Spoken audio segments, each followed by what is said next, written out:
Welcome to trending now. నేను సింధూరా. అన్నదాత దేశానికే వెన్నెముక. సమాజమైన దేశమైన సుభిక్షంగా అభివృద్ధి పదంలో పయనించాలంటే రైతన్నకు భరోసా ఇవ్వాలి. అన్నదాతల ఆనందమే లక్ష్యంగా పాలన సాగాలి. వ్యవసాయం దండుగ కాదు, ఒక పండుగలా చేయాలి.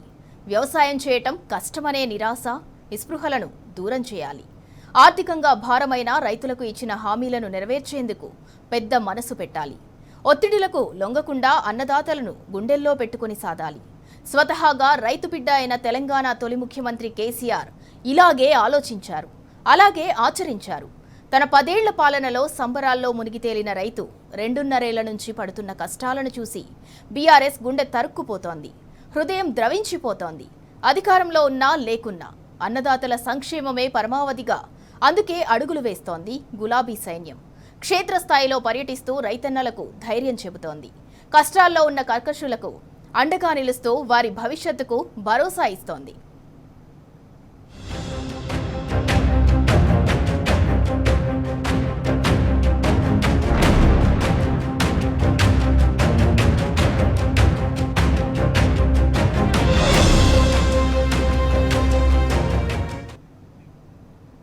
సమైక్య రాష్ట్రంలో 60 ఏళ్ల పాటు పాలించిన కాంగ్రెస్, టీడీపీ రైతన్నను దగా చేశాయి. వ్యవసాయం కుదేలైనా రైతన్న అప్పుల పాలై ఆత్మహత్యల బాట పట్టిన చోద్యం చూశాయి. అందులో హస్తం పార్టీ అయితే ఏకంగా అన్నదాతల జీవితాలతో చెలగాటమాడింది. 49 ఏళ్లు పాలించినా కనీస భరోసా ఇవ్వలేకపోయింది. నాడే కాదు, నేడు కూడా అదే తీరు.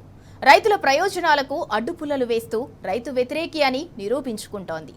అన్నదాత కోపాగ్నికి మరింత ఆజ్యం పోస్తూ కుట్రలకు తెరలేపుతోంది. 10 ఏళ్లు అన్నదాతలను కడుపులో పెట్టుకు సాధిన బీఆర్ఎస్ ఆక్రోశం వెళ్లగక్కుతోంది. అందుకే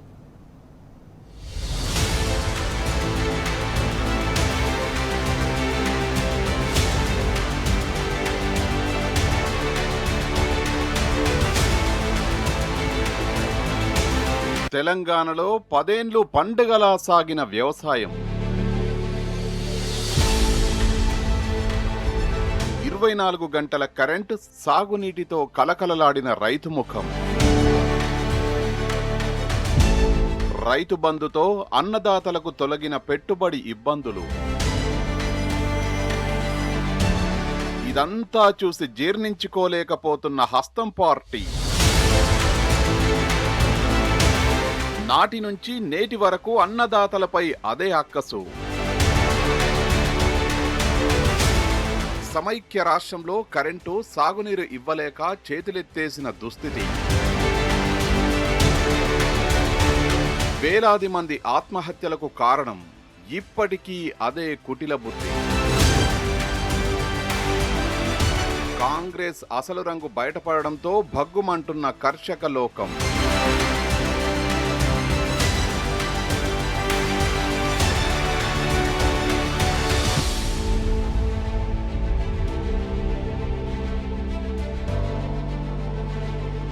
తెలంగాణ ఆవిర్భావానికి ముందు వ్యవసాయమంటే ఆ బాధలు చెప్పరాదు. కాలం కాక, కరెంటు లేక, నీళ్లు లేక గోసగోస అయ్యింది. తండాలో వ్యవసాయం మీదే ఆధారపడ్డ బతుకులు. వచ్చిరాని కరెంటు, నీళ్లు లేని బోర్లతో ఏసిన ఎకరం పొలం మడి పారలేదు. అర్ధ ఎకరంలో వచ్చిన పంటకు గిట్టుబాటు రాలేదు. అన్నీ అప్పులే. దిక్కులేక వ్యవసాయం చేసుకుంటూ తన్లాడిన పరిస్థితులు. అయినా కాంగ్రెస్ పాలకులు పట్టించుకోలేదు.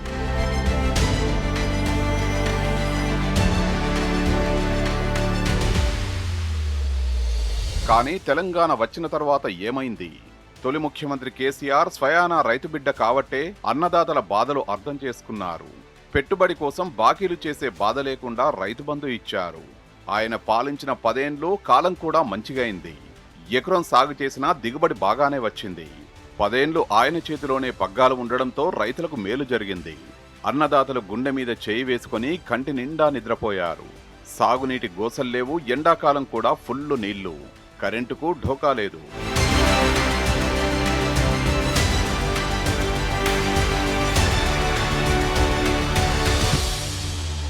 తెలంగాణ రాకముందు 3 ఎకరాల పొలం నాటేస్తే చక్కగా పండకపోయేది. కాంగ్రెస్ అధికారంలో ఉన్నప్పుడు రైతుల కోసం చేసిందేమీ లేదు. నీళ్లు, కరెంటు సరిగా ఇయ్యలేదు. నకిలీ విత్తనాలు, ఎరువులతో నిండా మునిగేది. కేసీఆర్ సీఎం అయిన తర్వాత ఏటా 2 సార్లు రైతు బంధు ఇచ్చారు. ఎరువులు, విత్తనాలు టైంకు అందుబాటులో ఉంచారు. రైతులకు ఆ 10 ఏళ్లు అంత మంచిగా జరిగింది కాబట్టే ఇప్పుడు కాంగ్రెస్ పాలకులకు కళ్ళు మండుతున్నాయి. అన్నదాతలను ఆదుకునే తెలివి లేదు, రైతులకు మంచి చేసే మనసు లేదు. చేసే వాళ్లకు అడ్డం పడతారు. కర్కశకులపై కుట్రలతో కాలం గడుపుతున్నారు.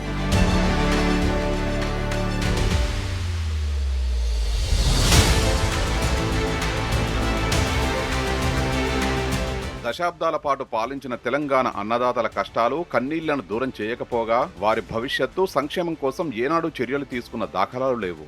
ప్రాజెక్టులు మొదలుపెట్టినా దశాబ్దాలు గడిచినా వాటిని పూర్తి చేయలేదు. దీనికి నిలువెత్తు నిదర్శనాలు ఎన్నో. నీళ్లు లేక, బోర్లు పడక లక్షల్లో అప్పుల పాలై అన్నదాతలు అష్టకష్టాలు పడ్డారు. ఇక కరెంటు విషయానికొస్తే ఏనాడు 4-5 గంటలకు మించి ఉండేది కాదు. అది కూడా రావడం పోవడం తప్ప కంటిన్యూగా ఉండేది కాదు. ఎప్పుడు వచ్చేదో ఎప్పుడు పోయేదో తెలియని దుస్థితి ఉండేది. ఇవే కాదు, అన్నదాతను ఆదుకోవడానికి ఆనాటి పార్టీలు ఇలాంటి సంక్షేమ కార్యక్రమాల్ని అమలు చేయలేదు. విత్తనాల నుంచి మొదలు ధాన్యం విక్రయం వరకు అష్ట కష్టాలు పెట్టి అన్నదాతల ఆత్మహత్యలకు ఆనాటి పార్టీలు కారణమయ్యాయి. కానీ స్వరాష్ట్రంలో అధికార పగ్గాలు చేపట్టిన వెంటనే రైతాంగ సంక్షేమానికి కేసీఆర్ పెద్దపీట వేశారు. నాటికి నేటికి అన్నదాతల విషయంలో నక్కకు నాగలోగానికి ఉన్నంత తేడా ఉంది. దీనికి నిలువెత్తు నిదర్శనాలు ఎన్నో.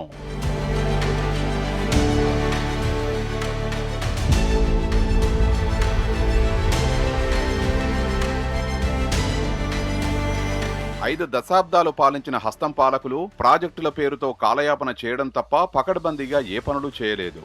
కరెంటు కోతలతో ఆనాడు రైతాంగం అల్లాడింది. కటిక చీకటిలో మోటార్ల వద్దకు వెళ్లిన ఎంతో మంది రైతులు పాము కాటుకు గురై చనిపోయారు. కనీసం ఆనాడు 4-5 గంటలు కూడా కరెంటు రాలేని దుస్థితి. కరెంటు లేక, సాగునీరు అందక, కుంటలు చెరువులు బాగు చేసేవారు లేక, భూములున్నా వాటిని కాదని బతుకుదెరువు కోసం దుబాయ్ వెళ్లిన రైతులు ఎందరో. బతుకులు ఆగమై వేలాది మంది అన్నదాతలు ఆత్మహత్యలు చేసుకున్నా హస్తం పాలకులు స్పందించలేదు. అన్నింటికీ కాలయాపన తప్ప న్యాయం జరిగిన సందర్భాలే లేవు.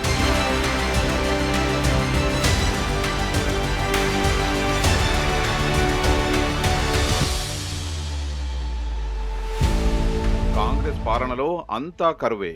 కాలం కాక బోర్ల మీదనే యవసం. అప్పులు చేసి బోర్లు వేసినా నీళ్లు వచ్చిన సంతోషమే లేదు. సక్కగరాని కరెంటుతోటి రామరామ గోసయ్యేది. పంట వచ్చిన సంబరమే ఉండేది కాదు. ఇలా కాంగ్రెస్, బీజేపీ రైతుల కోసం చేసిందేమీ లేదు కానీ తినే కంచంలో మట్టిపోశారు. కానీ రైతు నేపథ్యం నుంచి వచ్చిన కేసీఆర్ సీఎం అయిన తర్వాత కాళేశ్వరం ప్రాజెక్టు కట్టడంతో గోదావరి తన్నుకొచ్చింది. 2 పంటలు పుష్కలంగా పండాయి. 10 ఏళ్ల కింద 1 ఎకరం పంట వేయడం అంటేనే భయంగా ఉండేది. అలాంటిది కేసీఆర్ పాలనలో 5 ఎకరాల్లో వరి తీసిన గుర్తులెన్నో.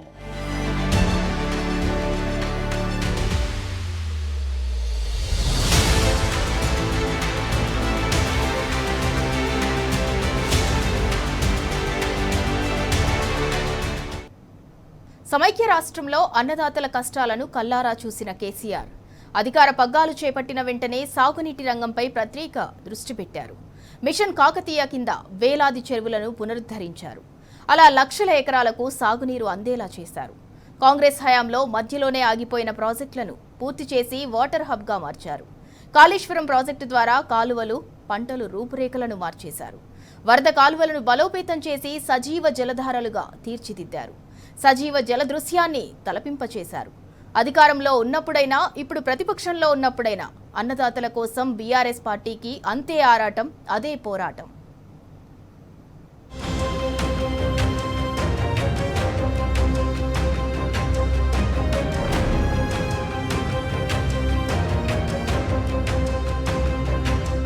విత్తనాలు, ఎరువులు, నకిలీ విత్తనాల ఆటకట్టు వంటి విషయంలో బీఆర్ఎస్ ప్రభుత్వం తీసుకున్న చర్యలెన్నో ఉన్నాయి. గ్రామానికో కేంద్రం ఏర్పాటు చేసి ధాన్యం కొనుగోలు చేసి అన్నదాతలకు అండగా నిలిచింది. అలా రైతుల పాలిట బీఆర్ఎస్ కల్పవృక్షంగా మారగా కాంగ్రెస్ మాత్రం కపట కుట్రలు పన్నుతోంది. అందుకే రుణమాఫీ కాక అష్టదిగ్బంధనంలో చిక్కుకున్న రైతులకు బీఆర్ఎస్ పార్టీ అండగా నిలిచింది. కష్టకాలంలో మేమున్నామంటూ రైతులతో కలిసి ధర్నాలు నిర్వహించింది. ఎటువంటి ఆంక్షలు లేకుండా 2 లక్షల రుణమాఫీని చేసి తీరాల్సిందేనని, ప్రభుత్వం మెడలు వంచే వరకు పోరు ఆగదని నేతలు పోరుబాట పట్టారు.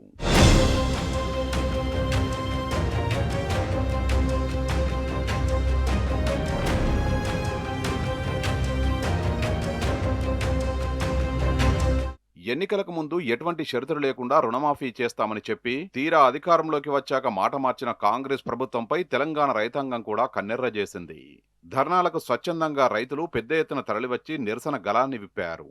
అర్హులు లక్షల్లో ఉండగా వేలల్లోనే మాఫీ చేసిందని దుమ్మెత్తిపోశారు. రేషన్ కార్డు లేని వారికి రుణమాఫీ వర్తింపజేయకుండా ప్రభుత్వం పక్కన పెట్టడంతో ఆధార్ సీడింగ్, ఇతర సాంకేతిక సమస్యలు ఉన్నవారికి సైతం రుణమాఫీ చేయలేదు. దీంతో బాధిత రైతులు నిత్యం బ్యాంకులు, వ్యవసాయ అధికారుల చుట్టూ ప్రదక్షిణలు చేస్తుండటంతో గులాబీ సైన్యం వారికి అండగా నిలిచింది, భరోసా కల్పించింది.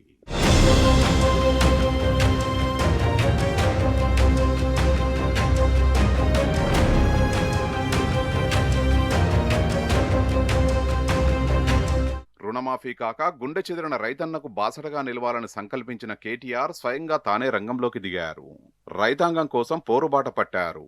అప్పులు మాఫీ కాక అరిగోస పడుతున్న రైతాంగానికి భరోసా కల్పించేందుకు ధర్నాలు నిర్వహించాలని సంకల్పించారు. శ్రేణుల్ని ఏకం చేశారు, సైన్యాన్ని సమాయత్తం చేశారు. స్వయంగా ధర్నాలో పాల్గొన్నారు. మాఫీ చేసేదాకా కాంగ్రెస్ ప్రభుత్వంతో కొట్లావుడేనని స్పష్టం చేశారు. గ్రామస్థాయిలోనూ ఉద్యమ కార్యాచరణను అమలు చేశారు. కాంగ్రెస్ సర్కారు వెన్నులో వణుకు పుట్టించారు. ఇదే వరంగల్ గడ్డ మీద రైతు డిక్లరేషన్ అని చెప్పి మీటింగ్ పెట్టిండి. ఇక్కడికి వచ్చి అందులో 34 హామీలు ఇచ్చిండు. మద్దతు ధర ఇస్తాం, బోనస్ ఇస్తాం, 15,000 రైతు బంధు ఇస్తాం. ఇలా ఏ ఒక్కటి అమలు కాలే. రైతు బంధు పడలే, బోనస్ కైతే అడ్రస్ లేదు, బోగస్ అయిపోయింది. ఆఖరికి పండించిన పంట, ఇప్పుడు 6 కాలం కష్టపడి పండించిన పంట కొనే నాదుడు లేడు. 20 రోజులాయ, 15 రోజులాయ, నెల రోజులాయ, జోకెటోడు లేడు, ఎత్తిపోస్టోడు లేడు, ఆ లారీలలో పోని దించుకుంటోడు కూడా లేడు. హమాలోలు ఇక్కడనే ఉన్నారు, డ్రైవర్లు ఇక్కడనే ఉన్నారు, రైతులు ఇక్కడనే ఉన్నారు, ధాన్యం మొత్తం ఇక్కడనే ఉన్నారు. అందుకే ఈ రాష్ట్ర ప్రభుత్వాన్ని మేము అడిగేది, మీకేమైనా సిగ్గు లజ్జా ఉంటే మీరు రైతు బంధు ఎట్లా వేయరు మాకు తెలుసు. రైతులకు కూడా అర్థమైపోయింది మీరు దొంగల ప్రభుత్వం. ఎందుకంటే పంచాయతీ ఎన్నికలు వస్తే, పార్లమెంట్ ఎన్నికలు వస్తే రైతు బంధు చేసుడు తప్ప నాట్లప్పుడు మాత్రం వేయరు, మీరు ఓట్లప్పుడే వేస్తారు. అది రైతులకు కూడా అర్థమైంది. మీరు ఎట్లా రైతు బంధు వేయరు, మీరు ఆశలు వదులుకున్నారు. కనీసం పండించిన పంటలన్న కొనండి. ఎద్దేడ్చిన వ్యవసాయం, రైతేడ్చిన రాజ్యం బాగుండది అంటారు. అందుకే ప్రభుత్వాన్ని డిమాండ్ చేస్తున్నాం, వరంగల్ వేదికగా వెంటనే కొనుగోలు చేస్తారా, లేకపోతే ఎక్కడికక్కడ రోడ్డు ఎక్కి మొత్తం ట్రాఫిక్ ను, మొత్తం రాష్ట్రాన్ని దిగ్బంధం చేయమంటారా మీరే తెలుసుకోండి. వెంటనే కొనుగోలు ప్రారంభించాలని డిమాండ్ చేస్తున్నాం. రైతుల తరపున పోరాటాన్ని ఉధృతం చేస్తాం. రేపు రైతు సంగ్రామ సదస్సు కూడా వరంగల్ వేదికగా పెట్టినాం. రేపటిదాకా చూస్తాం. మీరు కనుక ముందుకు రాకపోతే ఎల్లుండి నుంచి మా పోరాటాన్ని మొదలు పెడతామని చెప్పి కూడా తెలియజేస్తాం. అందరం కలిసి రోడ్డెక్కుతాం, అందరం కలిసి మీకోసం కొట్లాడతాం. అదిగో ఇదిగో అంటూ ఆశ చూపి వానాకాలానికి సంబంధించిన రైతు భరోసాను ఎగ్గొట్టి రైతులను కుదేలు చేసిన రైతన్నకు బీఆర్ఎస్ పార్టీ అండగా నిలిచింది. కష్టకాలంలో మేమున్నామంటూ రైతులతో కలిసి ధర్నాలు, రాస్తారోకోలు నిర్వహించింది. రైతన్నలతో కలిసి కదం తొక్కింది. రైతు భరోసా ఇచ్చి తీరాల్సిందేనని, ప్రభుత్వం మెడలు వంచే వరకు పోరు ఆగదన్న హెచ్చరికల్ని పంపింది.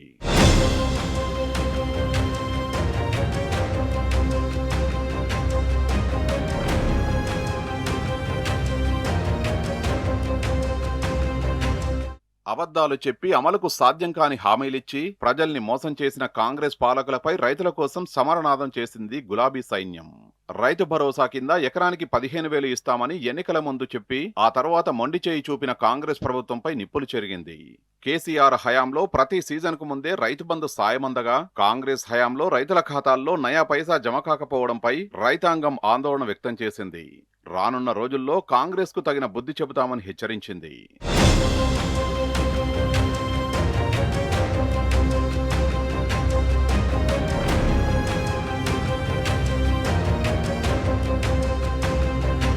ప్రజా సంక్షేమంపై రాష్ట్ర ప్రభుత్వానికి కనీస అవగాహన లేదు. ప్రజల సమస్యలను గుర్తించడం లేదు. ఎన్నికలకు ముందు మాయమాటలు చెప్పి, అబద్ధాలు చెప్పి, అసత్యాలను ప్రచారం చేసి అధికారంలోకి వచ్చిన కాంగ్రెస్ పార్టీకి హామీల్ని నెరవేర్చాలనే ధ్యాసే లేదు. కేసీఆర్ పాలనలో రైతు రాజులా బతికితే, రేవంత్ పాలనలో రైతులు అప్పులపాలవుతున్నారు. రుణమాఫీని అసంపూర్తిగా చేయడమే కాకుండా రైతు భరోసాను ఎత్తేసే కుట్రలకు తెరలేపింది. ధాన్యానికి 500 రూపాయల బోనస్ ను కూడా ఎగ్గొట్టింది. వాట్సాప్ గ్రూపుల్లో, యూట్యూబ్ ఛానళ్లలో సొంత డబ్బా కొట్టుకునుడు తప్ప ప్రజలకు ఒరగబెట్టిందేమీ లేదు. అందుకే రైతులకు ఇచ్చిన హామీలను నెరవేర్చేదాకా వెంటాడాలని, వేటాడాలని బీఆర్ఎస్ సంకల్పం చెప్పుకుంది. ప్రభుత్వ పనితీరును చీల్చి చెండాడుతోంది.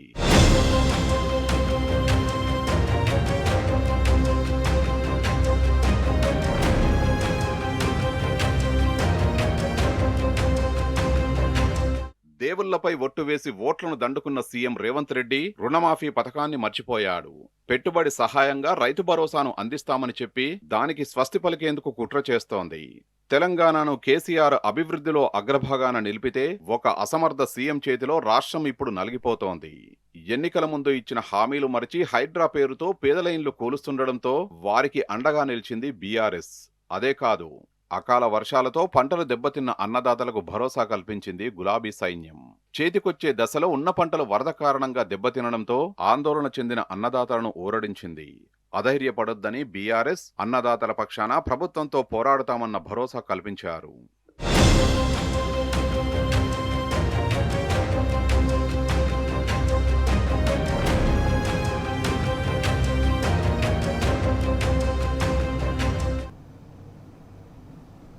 ఎన్నికలకు ముందు తీరొక్క హామీలు ఇచ్చిన కాంగ్రెస్ పార్టీ ఇప్పుడేమైనా చక్కగా పాలిస్తోందా అంటే అది రైతులకే కాదు, యావత్ తెలంగాణకు కూడా అందని ద్రాక్షి. అన్నదాతలు రాష్ట్ర వ్యాప్తంగా అరిగోసపడుతున్నారు. పంటల కొనుగోలులో సర్కార్ నిర్లక్ష్యం కారణంగా పెద్ద సంఖ్యలో రోడ్డెక్కి నిరసన వ్యక్తం చేశారు. 2.5 ఏళ్లుగా తమ కన్నీటి గోసను పట్టించుకున్న నాదుడే లేడని ఆవేదన వ్యక్తం చేశారు. వెంటనే ధాన్యం కొనాలని డిమాండ్ చేస్తున్నారు. అన్నదాతలకు అండగా కదిలిన గులాబీ సైన్యం కాంగ్రెస్ సర్కార్ మీద సమరశంఖం పూరించింది, పోరుబాట పట్టింది.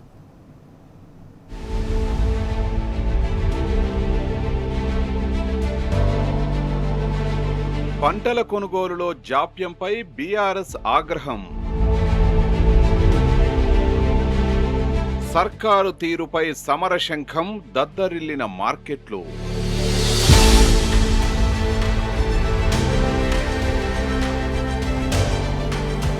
వడ్లు, మక్క, జొన్న కొనుగోలు లేక రైతు గోస.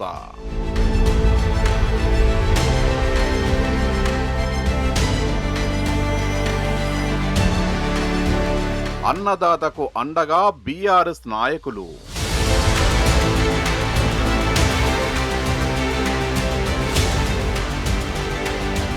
కొనుగోలు కేంద్రాల్లో పర్యటించిన గులాబీ బృందాలు.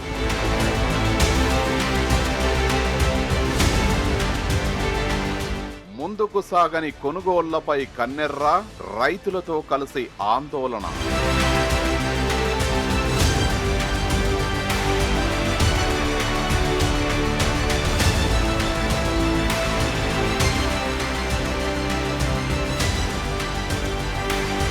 పంటల కొనుగోలులో జాప్యం, ప్రభుత్వ నిర్లక్ష్యం ఫలితంగా కాంటా కోసం నిరీక్షణలోనే రైతులు ప్రాణాలు కోల్పోతున్న నేపథ్యంలో సర్కారు మెడలు వంచేందుకు బీఆర్ఎస్ సిద్ధమైంది. గులాబీ నేతలు కొనుగోలు కేంద్రాలకు తరలారు. మాజీ మంత్రులు, ఎమ్మెల్యేలు, మాజీ ఎమ్మెల్యేలు, నేతలు ఇందులో ఉన్నారు. రైతుల అవస్థలని ప్రత్యక్షంగా చూశారు. అధికారులపై ఆగ్రహం వ్యక్తం చేశారు. 6వ తేదీలోగా పంట కొనుగోలు చేపట్టకపోతే ఆందోళనలతో ప్రభుత్వాన్ని ఉక్కిరిబిక్కిరి చేస్తామని హెచ్చరించారు.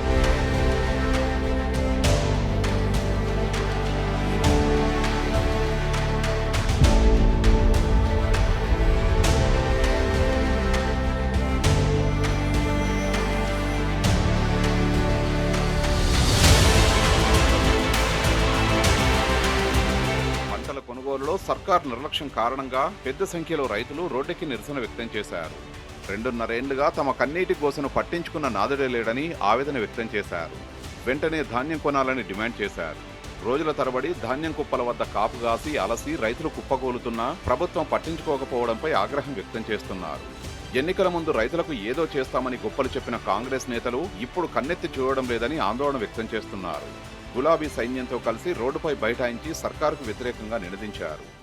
ఇవాళ రాష్ట్ర ప్రభుత్వాన్ని, ముఖ్యమంత్రి రేవంత్ రెడ్డిని మేము అడిగేది ఒకటే. వరంగల్ వేదికగా, జనగామలోని యశ్వంతాపూర్ వేదికగా మేము అడిగేది ఒకటే. రాష్ట్రంలో దగ్గర 14 లక్షల ఎకరాల్లో మొక్కజొన్న పండించింది. 14 లక్షల ఎకరాల్లో ఇవాళ వచ్చిన మరి విత్తనాలు గాని ఇంకోటి గాని దానివల్ల దిగుబడి కూడా బ్రహ్మాండంగా వచ్చింది. ఒక్కొక్క రైతు దగ్గర 40 క్వింటాలు పండించిన పరిస్థితి ఒక ఎకరానికి. కానీ ప్రభుత్వం ఏమంటున్నది, ఈ రోజు వరకు ప్రభుత్వానికి 14 లక్షల ఎకరాల్లో పంట పండితే పంటలు కొనే ప్రణాళిక కూడా లేదు. మార్క్ఫెడ్ ఎండి గారు చెప్తా ఉన్నారు, ఇప్పటికి మేము 6 లక్షల క్వింటాలు కొన్నామన్నాడు. కానీ వాస్తవం ఏంటి అంటే రాష్ట్రం మొత్తంలో పండింది దగ్గర 45 లక్షల మెట్రిక్ టన్నులు పండింది. మరి ప్రభుత్వం ఇప్పటి వరకు వారు చెప్పింది నిజం అనుకుంటే కూడా ఎక్కడ 45 లక్షలు, ఎక్కడ 6 లక్షలు? ఒకటి ఆలోచించండి. నెంబర్ 1. ప్రభుత్వం మాకున్న సమాచారం మేరకు రైతు పండించింది మొత్తం కొనడానికి కూడా సిద్ధంగా లేదు. కేవలం ఒక 10 లక్షలు 15 లక్షల టన్నులు మాత్రమే కొనాలి, తర్వాత చేతులు దులుపుకోవాలి.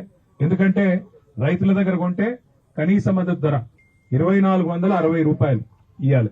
ఇవ్వకపోతే రైతులు ఊకోరు. మరి ఒకసారి కొనుగోలు చేసి జోకి మళ్ళీ లోపల పెట్టుకున్నామంటే పైసలు ఎప్పుడు పడతాయని గడబడి చేస్తారు.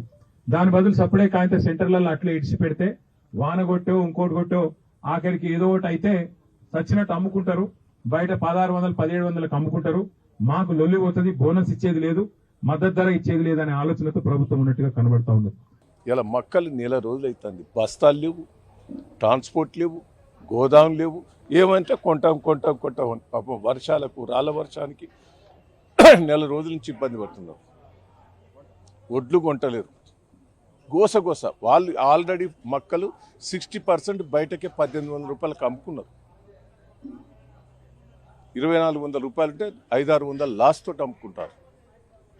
600 లాస్. ఒడ్లు కూడా కొనే పరిస్థితి లేదు. మక్కలు ధరితే మళ్ళా అక్కర్రావు.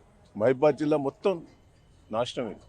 రైతు చచ్చిపోయాడు, ఎడ్లు చచ్చిపోయాయి. పట్టించుకున్న గతంలో మహబూబాబాద్ జిల్లా కానీ, నర్సంపేటలో కానీ, పర్కాల కానీ రైతులు దెబ్బతింటే ఇదే సీజన్లో కేసీఆర్ గారు వచ్చి అందరిని పలకరించి రైతుల ధైర్యం చెప్పి 10,000 రూపాయలు ఇచ్చాడు ఎకరాన్ని. మరి ఏందన్నట్ట? నేను ఒక్కటే అంటున్నా, మీరు పోయి కల్లాలు ఓపెన్ చేస్తాను, కొనుగోలు సెంటర్లు ఓపెన్ చేస్తాను. ఓపెన్ చేసి ఏం కష్టపడతారో కొనుగోలు సెంటర్లో మీరు విజిట్ చేయాలి కదా. ఇప్పుడు ఈ రాష్ట్రంలో ఒక ఎమ్మెల్యే, ఒక మంత్రి కొనుగోలు సెంటర్ పోయి రైతుల బాధలు మార్కెట్లో పోయి విన్నారా? నేను ఛాలెంజ్ చేస్తున్నా, దమ్ముంటే ఏ ఎమ్మెల్యే అనే మంత్రి ఉన్నా కొనుగోలు సెంటర్ పోండి, నేను కూడా వస్తా. రైతులు మీరు కొంటున్నారని అంటే నేను రాజకీయాల నుంచి కూడా ఒప్పుకుంటా. వరంగల్ ఎనమాముల మార్కెట్లో బీఆర్ఎస్ బృందం పర్యటించింది. పంట కొనుగోళ్లలో రైతులకు ఎదురవుతున్న సమస్యల్ని తెలుసుకున్నారు. అటు సంగారెడ్డి జిల్లా సదాశివపేటలోని శనగల కొనుగోలు కేంద్రంలో బీఆర్ఎస్ వర్కింగ్ ప్రెసిడెంట్ కేటీఆర్ రైతులతో మాట్లాడారు. కొనుగోళ్లలో జాప్యంపై కన్నెర్ర చేశారు. అటు బీఆర్ఎస్ ఆధ్వర్యంలో రైతులు నిజామాబాద్ జిల్లా భీమ్గల్లో రాస్తారోకో చేపట్టారు. ప్రతి గింజను కొనే వరకు బీఆర్ఎస్ వారికి అండగా ఉండి పోరాటం కొనసాగిస్తుందని భరోసానిచ్చారు.